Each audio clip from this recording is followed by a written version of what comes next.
वन्दितु सवसिद्धे ध्रुवमचलमणोवमं गतिं पत्ते वोच्छामि समय पाहुणमिडमो सुधि केवली भणिदं सुधि केवली भणिदम्। समय सारजी नामक ये महाशास्त्र महाग्रंथादिराज जो हमारे इस भव संसार से पार निकालने में निमित्त है, इसका आश्रय लिया तो अपने समय सार का आश्रय लिया, यानी अपने परमात्म स्वरूप का आश्रय लिया, क्योंकि मेरा परमात्म स्वरूप ही वही तो समय सार है, वही तो समय का सार है। देखो एक दृष्टांत याद आता है, ये दीपावली पर चीनी के खिलौने होते हैं ना, हाथी घोड़े और कुत्ते बिल्ली, तो क्या करते हैं कि आजकल वो चीनी के खिलौने जैसे चलते हैं अपने घरों में रखते हैं, लोग लेकर आते हैं। तो एक बार एक माँ अपने बच्चे के साथ वही दीपावली की शॉपिंग करने गई, तो उसे वहाँ पर वो चीनी के खिलौने भी चाहिए थे। अब माँ को वो चीनी के खिलौने चाहिए तो सही, लेकिन जैसे ही उस बच्चे की निगाह उस चीनी के खिलौनों पे गई तो वहाँ उसने देखा कि अरे वहाँ तो हाथी भी है, घोड़ा भी है, बैल भी है, ऊँट भी है, बंदर भी है, कुत्ता भी है, बिल्ली भी है, शेर भी है। बड़ा खुश होता है और वो अपनी माँ से बोलता है, मम्मी मम्मी मैं एक हाथी, एक शेर, एक घोड़ा, एक ऊँट और एक कुत्ता ले लूं? तो उसकी मम्मी क्या बोलेगी, नहीं बेटा कुत्ता मत लेना, तू बिल्ली ले ले। तू शेर मत ले, तू एक काम कर, तू जिराफ ले ले। क्या ऐसा बोलेगी? नहीं बोलेगी। क्यों? क्योंकि उस बच्चे को उन चीनी के खिलौनों में अलग अलग आकार, अलग अलग जानवर दिखाई दे रहे हैं, लेकिन उस माँ को उन सारे आकारों में एक निराकार मात्र चीनी दिखाई दे रही है, क्योंकि अल्टीमेटली तो उसका काम क्या है कि कुछ मीठा घर ले जाना। अब देखिए मैं यहाँ पर किसी को प्रमोट नहीं कर रहा कि वहाँ पर उसको वो लेनी चाहिए नहीं लेनी चाहिए, एक सिर्फ दृष्टांत दिया है ये बात समझाने के लिए कि जैसे उस चीनी के खिलौनों में अलग अलग आकार उस बच्चे को दिखाई दे रहे हैं, लेकिन उस माँ को मात्र वो चीनी दिखाई दे रही है। वो जितने किलो का सामान होगा उसके पैसे देगी, ना कि एक हाथी, एक बैल, एक ऊँट, एक घोड़े, एक कुत्ते, एक बिल्ली के पैसे देगी। वो तो टोटल जो मटेरियल है, चीनी की कॉस्ट जो बैठेगी उसके पैसे देगी। तो मतलब क्या कि वो बच्चा, उसको अगर हम अप्रतिबुद्ध यानी कि अज्ञानी की श्रेणी में रखें और वो माँ जो ज्ञानी है, जो जानती है कि विभिन्न विभिन्न पर्यायों के बीच भी रहता हुआ मैं एक त्रिकाली ध्रुव ज्ञायक भगवान आत्मा तो भैया मैं ही हूँ, एक ही है, शुद्ध ही है। और अज्ञानी क्या मानता है, अरे मैं मम्मी हूँ, मैं बेटा हूँ, मैं पापा हूँ, मैं तो इंटेलिजेंट हूँ, मैं छोटा हूँ, ऐसा मानता है। क्या मानता है कि मैं मनुष्य हूँ, मैं देव हूँ, मैं नारकी हूँ, मैं त्रियंच हूँ। और अपने को तो छोड़ो, दूसरों को भी ऐसा मानता है। किसी गरीब को देखेगा या किसी ऐसे व्यक्ति को देखेगा जिसकी शक्ल अच्छी नहीं है, उसका मजाक उड़ाएगा। किसी जानवर को देखेगा तो उसको लाते मारेगा, उसको डंडे से भगाएगा। क्यों? क्योंकि उसने सबको पर्याय दृष्टि से देखा है। उसको वो सड़ा हुआ कुत्ता नजर आ रहा है, लेकिन उसमें अंदर बैठा हुआ भगवान आत्मा नजर नहीं आ रहा है। अरे अपने को भगवान देखे तो सब भगवान नजर आए और इस प्राणी मात्र के प्रति सच्ची दया उत्पन्न हो। दूसरों देखो, भाषण में देना, भाषण बोलना, ये कहना कि दूसरों पर दया करो, दूसरों पर दया करो, दूसरों पर दया करो, बड़ा आसान होता है। लेकिन भाव आसन तो तभी आ सकता है जब अपने ऊपर दया की जाए। अरे जब अपने को भगवान मानेगा ना, तो स्वयं दया के साथ साथ पर दया तो सहज रूप से प्रगटेगी, सहज रूप से, आराम से मतलब अपने आप से, ऑटो मोड में ये पर दया प्रगटेगी। अरे अपने को भगवान माना तो पूरा जग भगवान नजर आया, और फिर ये ख्याल नहीं आएगा कि मैं जो हिट जो होता है ना, काला हिट, घर में भी लेकर आऊं, या जो वो रैकेट होता है उसे मच्छर मारते हैं या चूहे मारने की जो दवाई होती है उसको अपने घर पर लेकर आऊं। अरे प्रत्येक प्राणी मात्र भगवान है, सिद्ध बनने की सामर्थ्य है अभी के अभी।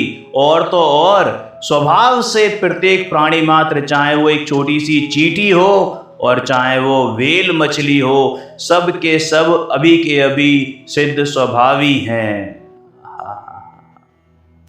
जब तक ये मान्यता अपने अंदर रहेगी ना, कैसी मान्यता कि मैं अपने को द्रव्य कर्म, भाव कर्म और नौ कर्म से सहित मानता रहूंगा। और यही बात गाथा नंबर 19 में बताई है। क्या बताई है? कि जब तक ऐसी मिथ्या मान्यताएं रहेंगी तब तक ये अज्ञानी बना रहेगा। विस्तार से पढ़ते हैं गाथा नंबर 19, हिंदी अनुवाद आपकी स्क्रीन पर। मैं कर्म हूँ, नौ कर्म हूँ, या है हमारे ये सभी। यह मान्यता जब तक रहे, अज्ञानी है तब तक सभी। कितनी खूबसूरत गाथा है। मैं कर्म हूँ, नौ कर्म हूँ, या हैं हमारे ये सभी। यह मान्यता जब तक रहे, अज्ञानी हैं तब तक सभी। अरे अपने को आईना दिखाने वाली गाथा है, शीशा दिखाने वाली गाथा है। देख क्या है तू, क्यों अज्ञानी बना फिर रहा है। जब तक मैं अपने को इन द्रव्य कर्म क्या होते हैं? ज्ञानावरण, दर्शनावरण, मोहिनीय, अंतराय, आयु, नाम, गोत्र और वेदनीय, इन 8 कर्मों सहित या 8 कर्मों में लिप्त, या इनको अपना ही मानता रहूंगा। या फिर ये भाव कर्म क्या हैं? अरे ये जो डिफरेंट टाइप्स के परिणाम होते हैं ना, भाव उमड़ते हैं कि ये क्रोध, मान, माया, लोभ, 5 पाप, हिंसा, झूठ, चोरी, कुशील, परिग्रह, मोही, रागी, द्वेषी, ये सब क्या हैं? ये सब भाव कर्म हैं। इनसे सहित मानता रहूंगा। और जो द्रव्य कर्म थे ना, उनके उदय में प्राप्त हुए जो संयोग हैं, कौन से संयोग? ये शरीर, ये पंचेंद्रिय वाला शरीर, 5 सेंस ऑर्गन्स और मन वाला शरीर, और इस शरीर के साथ जुड़े हुए तमाम रिश्ते नाते, चाहे वो घर, मकान, दुकान हो, चाहे पत्नी पति हो, चाहे बच्चे हों, चाहे माँ बाप हों, चाहे दोस्त यार, रिश्ते नाते कुछ भी हों, बिजनेस हो, जॉब हो, पैसा हो, शोहरत हो, दौलत हो, कुछ भी हो, जब तक मैं ये मानता रहूंगा कि ये शरीर मैं हूं या फिर ये शरीर मेरा है, अरे मैं मोहित हूं, ये मानता रहूंगा। ये मेरा बच्चा है, ये मेरे माँ बाप हैं, ये मेरा घर बार है, मैं पैसे कमाता हूं, ये मानता रहूँगा। ये सारी खोटी मान्यताएं जब तक मेरे अभिप्राय में रहेंगी तब तक मैं अज्ञानी बना रहूँगा, तब तक मैं अज्ञानी बना रहूँगा। देखो तो सही, ये देखो सब अपने कहना और देखो कहने की बात अलग होती है। मैं लोक व्यवहार में ये कहूँगा कि ये मेरा बच्चा है, मेरी माता है, मेरा घर है। मैं जॉब करता हूँ, कोई मुझसे पूछेगा हाँ साहब क्या करते हो प्रोफेशन में, तो मैं जवाब भी दूंगा कि हाँ साहब मैं बिजनेस करता हूँ या जॉब करता हूँ या पढ़ाता हूँ। लेकिन अंदर मान्यता में क्या पड़ा हुआ है, अंदर अभिप्राय में क्या पड़ा हुआ है कि मैं करता हूं। अरे एक द्रव्य पर द्रव्य को छूता तक नहीं है करने की तो बात ही निराली है। देखो कहना और मानना बोथ आर डिफरेंट एस्पेक्ट्स। कहा उपचार से जाता है, फॉर्मेलिटी से कहा जाता है, लेकिन अंदर से इसको अपना नहीं मानता वही सच्चे ज्ञानी होते हैं। उदाहरण दिया था ना, कोई मेहमान आपके घर आए तो भैया आप उससे क्या बोलोगे? यही बोलोगे ना, अरे आप आराम से कंफर्टेबल होकर रहो, आप ही का घर है, यही तो बोलोगे। लेकिन जब आपने ये कहा कि आप ही का घर है तो आप भी ये जानते हो कि वो घर उसका नहीं है और वो भी ये जानता है कि घर उसका नहीं है। समझ में आई बात? तो उपचार से कहा जाता है, लेकिन अंदर मान्यता में जो पड़ा हुआ है दैट मैटर्स मोस्ट। देखो ये मान्यताएं जो होती है ना, अपना मानना, मेरा मानना, मतलब एक तो होती है अहम बुद्धि। चलो मान्यताओं के बारे में बात करते हैं। ये 4 प्रकार की मान्यताएं होती हैं, या 4 प्रकार की बुद्धियां बहुत आई है पीछे। एकत्व बुद्धि, ममत्व बुद्धि, कर्तृत्व बुद्धि और भोक्तृत्व बुद्धि। तो पहले एकत्व बुद्धि समझते हैं क्या होती है। एकत्व यानी कि क्या? एकत्व यानी कि एक पना। बताया था ना पिछली क्लास में भी कि एकत्व यानी कि एक पना, यानी कि जो 2 भिन्न भिन्न वस्तुएं हैं उनको एक मानना। जैसे कि ये शरीर मैं हूं, मैं क्रोधी हूं, मैं मानी हूं, मैं रागी द्वेषी हूं, मैं मनुष्य हूं, मैं अमीर हूं, मैं गरीब हूं, मैं मम्मी हूं, मैं पापा हूं, मैं इंटेलिजेंट हूं, मैं मूर्ख हूं, एटसेट्रा एटसेट्रा एटसेट्रा, ये सब मैं हूं। यानी कि एकत्व बुद्धि, जिसको हम दूसरे लफ्ज़ों में दूसरी उसमें अहम बुद्धि भी कहते हैं। अहम बुद्धि कह लो, अहम का मतलब क्या होता है? मैं पना। अहम कह लो, एकत्व कह लो, अरे यही तो अहंकार होता है। कहते हैं ना कि बड़ा अहंकार अहंकार है, यही एक्चुअल में अहंकार है जिसमें अहम बुद्धि रखी होती है। जो अहम बुद्धि का मालिक होता है वही अहंकारी होता है। फिर है ममत्व बुद्धि। ममत्व बुद्धि मतलब क्या? कि ये शरीर मेरा है, ये घर मेरा है, ये मम्मी मेरी है, ये पापा मेरे हैं, ये दुकान मकान रुपया पैसा शोहरत मान सम्मान रेपुटेशन और तो और, अरे बड़ा बीमार हूं साहब, ये रोग मेरे को लग गया है, ये रोग मेरा है? कोई भारी टैलेंट हो, मेरा टैलेंट बड़ा सॉलिड है?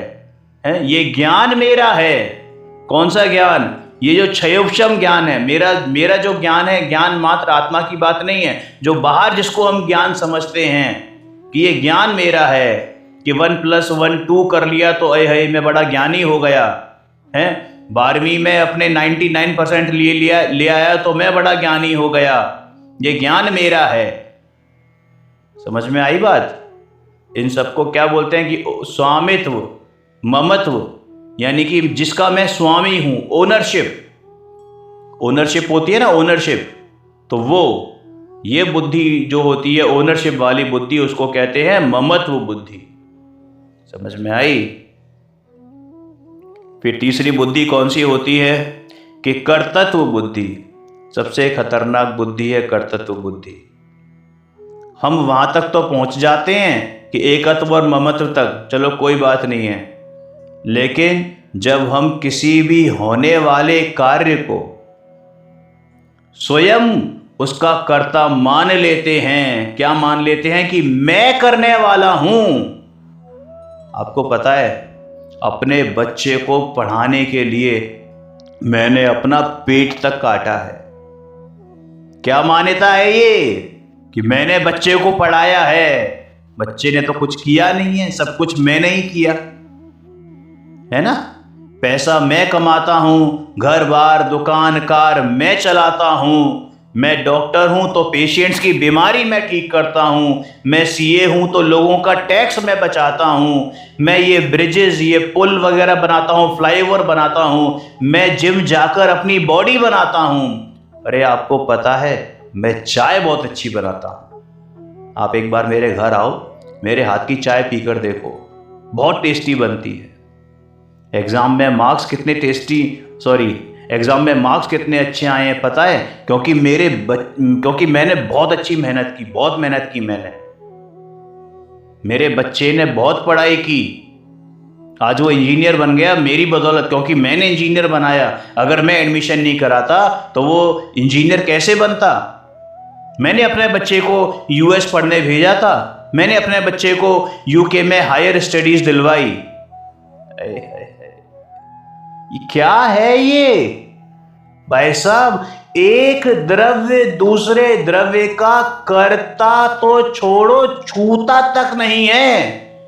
क्यों दूसरों का भार अपने सिर पर लादे फिर रहा है? अगर मैं चाय अच्छी बनाता होता तो कभी ऐसा क्यों होता है कि वो चाय फट जाती।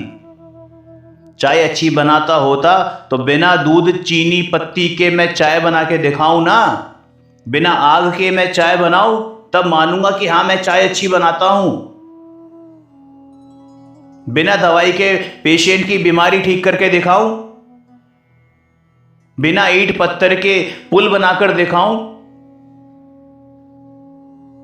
अरे तब भी कुछ नहीं है। हर चीज अपनी अपनी योग्यता से, तत्समय की योग्यता से होती है, अपने अपने स्वभाव से होती है। अरे एक परमाणु को हिलाने की सामर्थ्य नहीं है मुझ में, और मुझ में तो छोड़ो, त्रिलोकीनाथ भगवान महावीर स्वामी में भी एक परमाणु मात्र को हिलाने की ताकत नहीं है। और ये बात हमें किसी और ने नहीं, महावीर स्वामी ने स्वयं बताई है। समझ में आई बात? वो स्वयं यही बात बोलते हैं। उन्होंने अपनी दिव्य ध्वनि में साक्षात ये बात कही कि भैया एक परमाणु दूसरे परमाणु का कर्ता नहीं है, क्योंकि यदि ऐसा होता तो स्वयं महावीर स्वामी को 24 वे तीर्थंकर नहीं बनते, पूरा चौथा काल नहीं लगता, मारीच की पर्याय में ही केवल ज्ञान हो जाना था। पर नहीं समझते हैं हम, इस बात को नहीं समझते हैं। हमारे सामने सारे उदाहरण होते हैं, सारे दृष्टांत होते हैं, लाइव चल रही होती है, लेकिन फिर भी हमारी बुद्धि में ये बात नहीं बैठती कि ये कर्तृत्व बुद्धि कितनी खतरनाक बुद्धि है। चौथी बुद्धि है भोक्तृत्व बुद्धि। मतलब क्या कि ये जो जितने भी ये संयोग मिले हैं ना, इन सबका मैं भोगता हूं। अरे जो अमीरी है इसकी मौज भोग रहा हूं, पैसे से मैं सुख साधन भोग रहा हूं। मैंने जवानी में जो पैसे बचाए अब जाके उनका भोग कर रहा हूं। पता है, अपने बच्चे को मैंने खूब हायर स्टडीज़ के लिए पढ़ाई करवाई, और आज वो बच्चा मेरा इतना काबिल बच्चा है, मेरा बहुत ध्यान रखता है। अगर उसकी पढ़ाई नहीं करवाता मैं, और उसको मैं अच्छी स्टडीज़ नहीं करवाता, तो मैं आज भोग पाता क्या उन भोगों को? मुझे बहुत प्यार से पालता है तो वो भोग रहा हूँ। सारी सुविधाएं उसने मुझे दे रखी हैं, पहले मैंने किया, अब वो कर रहा है, अब मैं भोग रहा हूँ। गरीबी भोग रहा हूँ, साफ कर्मों का उदय, बहुत गरीबी है, बहुत दुख होते हैं, कैसे कैसे कर्मों के उदय भोगने पड़ रहे हैं। बहुत असाता का उदय आ गया है, भोगने पड़ रहे हैं। क्या करूं, खाने तक को पैसे नहीं है, भोग रहा हूं। ये राग भोग रहा हूं कि रोग भोग रहा हूं। ये जो बुद्धि है ना, ये भोगने वाली, इसको कहते हैं भोक्तृत्व बुद्धि। ये दोनों बुद्धियां बड़ी खतरनाक हैं, कर्तृत्व बुद्धि और भोक्तृत्व बुद्धि। हालांकि खतरनाक तो ये चारों ही हैं, क्योंकि एक भी बुद्धि अगर हमारे मान्यता में पड़ी रहती है तो भैया इस भव समुद्र का किनारा मिलना असंभव है। देखो, एक बात बहुत स्पष्ट तरीके से बोलना चाह रहा हूं कि इस लोक में ये सारी बातें मुंह से तो कही जाएंगी, और ज्ञानी भी कहते हैं, रामचंद्र जी भी कहते थे सीता मेरी पत्नी है, समझ में आई बात। लक्ष्मण जी के लिए कहते थे मेरा भाई नहीं, मेरा बेटा समान है, मेरा पुत्र समान है, लक्ष्मण जी के लिए। लेकिन मान्यता क्या है कि भैया एक द्रव्य दूसरे द्रव्य का ना तो करता है ना भोगता है, और उसकी बात तो छोड़ो, छुआ तक नहीं है। ज्ञानी भी ये सारी बातें मुंह से बोलते हैं, लेकिन उनके अंतर में, उनके अभिप्राय में ये सारी मान्यताएं नहीं होती, क्योंकि क्रिया, परिणाम और अभिप्राय ये तीनों ही अपनी अपनी भूमिका के अनुसार भिन्न हैं, जुदा जुदा है। यदि आपको ये क्रिया, परिणाम और अभिप्राय के बारे में, तीनों के आपस में रिलेशन के बारे में डिटेल्ड इंफॉर्मेशन, डिटेल्ड नॉलेज चाहिए, डिटेल्ड ज्ञान चाहिए, तो आदरणीय पंडित अभय कुमार जी जैन की पुस्तक है इसी नाम से, क्रिया, परिणाम और अभिप्राय के नाम से, तो आप उसका स्वाध्याय कर सकते हैं। और उस पर मैंने एक ऑडियो बुक की सीरीज़ भी बनाई है सेम इसी नाम से, जिसका लिंक आपको ऊपर भी दिख रहा है, साथ में डिस्क्रिप्शन में भी है, आप वहाँ पर भी देख सकते हैं। बहुत ही शानदार है। और हमारी आपकी मान्यता को, मतलब हमारी आपका जो अभिप्राय है, जो मान्यता पड़ी है ना, मतलब उसके बारे में आंखें खोल देने वाली है, आई ओपनर है। तो बात क्या चल रही थी कि जब तक ये कोई भी जीव अपने आप को इन चारों बुद्धियों में लिप्त पाता रहेगा, मानता रहेगा, तब तक अज्ञानी बनता रहेगा। और जब वही जीव इन चारों बुद्धियों से भेद ज्ञान करता है, प्रज्ञा रूपी छेनी चलाता है, कुल्हाड़ी चलाता है, इन सब से भिन्न जानता है, तो वही जीव ज्ञानी हो जाता है,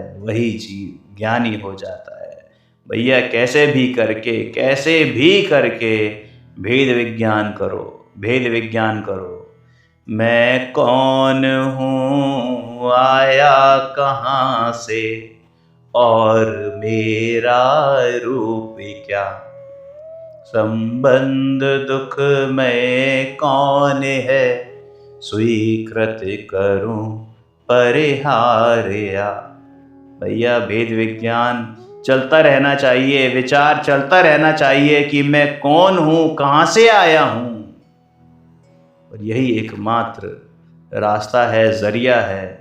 अपने को, अपना पुरुषार्थ अंदर में लगाते रहें और आत्म कल्याण के राह पर शीघ्र ही, अति शीघ्र ही अग्रेषित हों, जल्दी ही रास्ते में पहुँचें, मोक्ष मार्ग में पहुँचें। यही भावना से आज की कक्षा को यहीं विराम देते हैं। जय जिनेंद्र।